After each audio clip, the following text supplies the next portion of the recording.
E aí, pessoal, tudo bom? Bom, eu acabei de colocar uma mão aí que eu joguei no. Coloquei uma mão, o Boom, né? No Facebook. E teve muita gente que não entendeu o raciocínio da mão. E outros até colocaram que foi uma jogada de Donkey, que essa jogada é horrorosa. Então, assim, primeira coisa que eu quero falar pra vocês, pessoal, a gente joga o oponente, a gente não joga só as cartas, pra começar. Então se vocês estavam jogando com o cara que estava no Big Blind, para vocês definirem um range para ele, para vocês verem se a jogada foi certa ou se foi errada.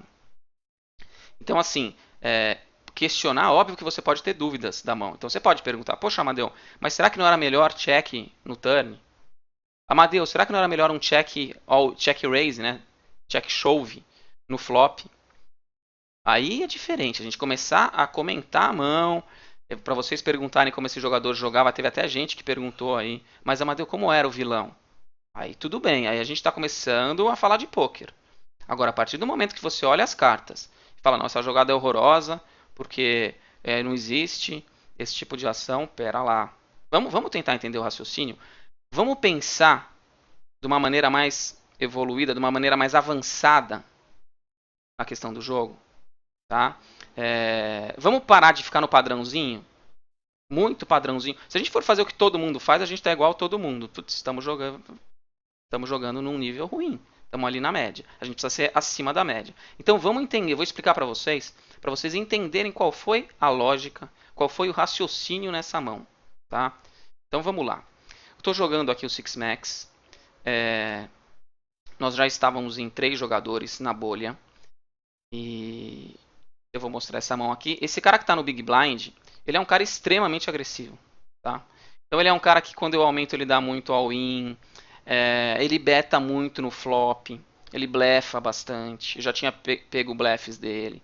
Então ele é um cara bem agressivo. Show de bola. Eu aumento no small contra o big, roubo de blinds, small contra big. É, já tinha foldado na mão anterior, na outra mão o botão tinha aberto, eu tinha largado, quer dizer, não estava toda hora subindo small contra big, a gente tem que dar uma balanceada. Claro que estava roubando bastante, que essa hora é necessário, mas estava balanceando, tá? Aqui os roubos contra o Big Blind. Coloco 260, um pouco mais do que o mini raise, e ele dá call, certo?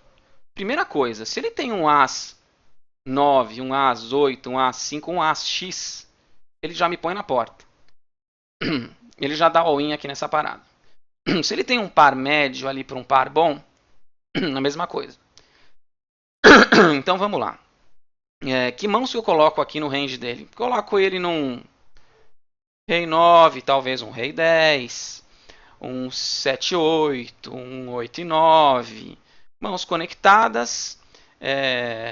Um Rei baixa também, pode ser um Rei 5. Tá? Também pagaria. As eu acho que ele já volta tudo, duas figuras ele volta tudo, pares, a maioria dos pares ele volta tudo, a gente está na bolha, é uma hora de muita pressão e os blinds já estão altos. Então esse é o resumo do que eu faço de leitura dele aqui para jogar o pós-flop. Show de bola.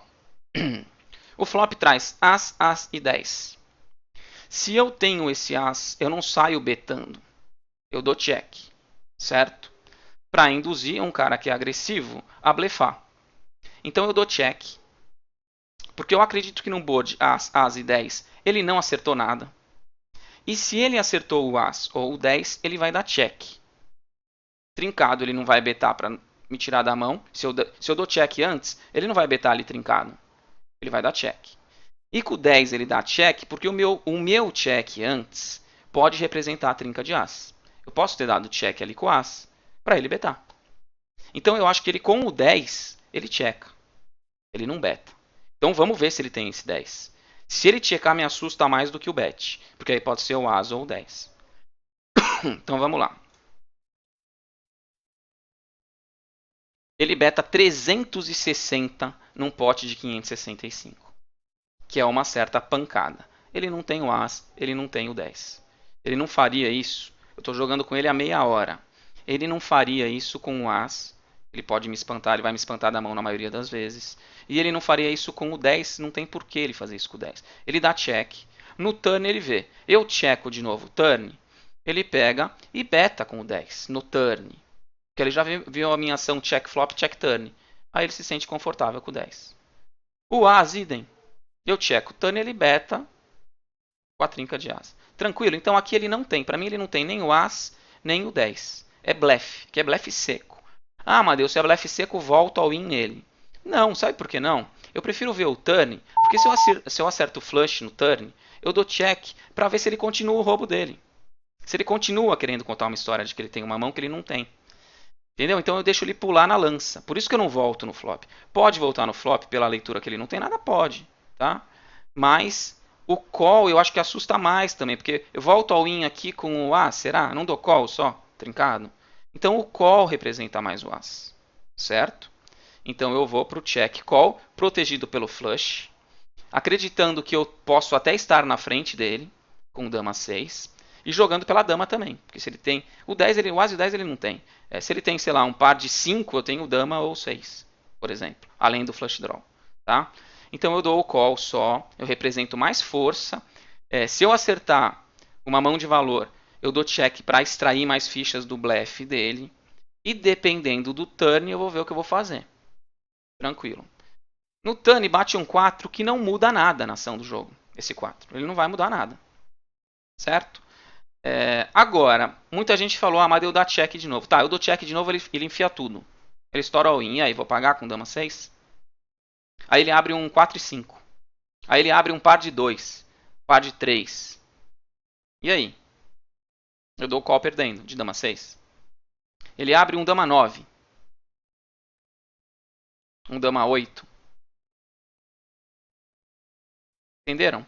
Esse é o risco de eu dar esse check agora no turn. Eu estou com um pote de 1285. Eu tenho 1625 fichas. O pote já está gigante para mim. Então aqui eu dou o all-in para matar o pote. Eu acho que ele não tem nada que ele vai foldar. Tá? A ideia é que ele folde de vez. Por que eu não dou o check? Porque senão eu vou ter que foldar se ele chovar. Não vou dar call de kicker dama 6. Eu posso estar perdendo do blefe dele.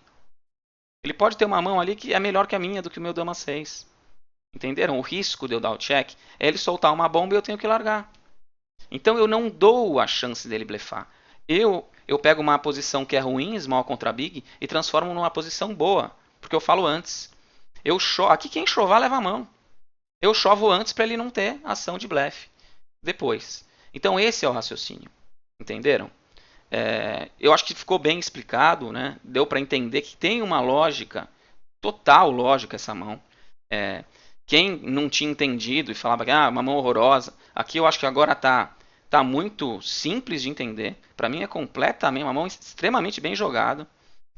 Não vou dar check pro cara betar aqui 800.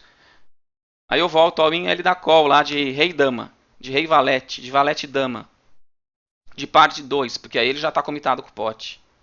Mesa de 3,50, gente.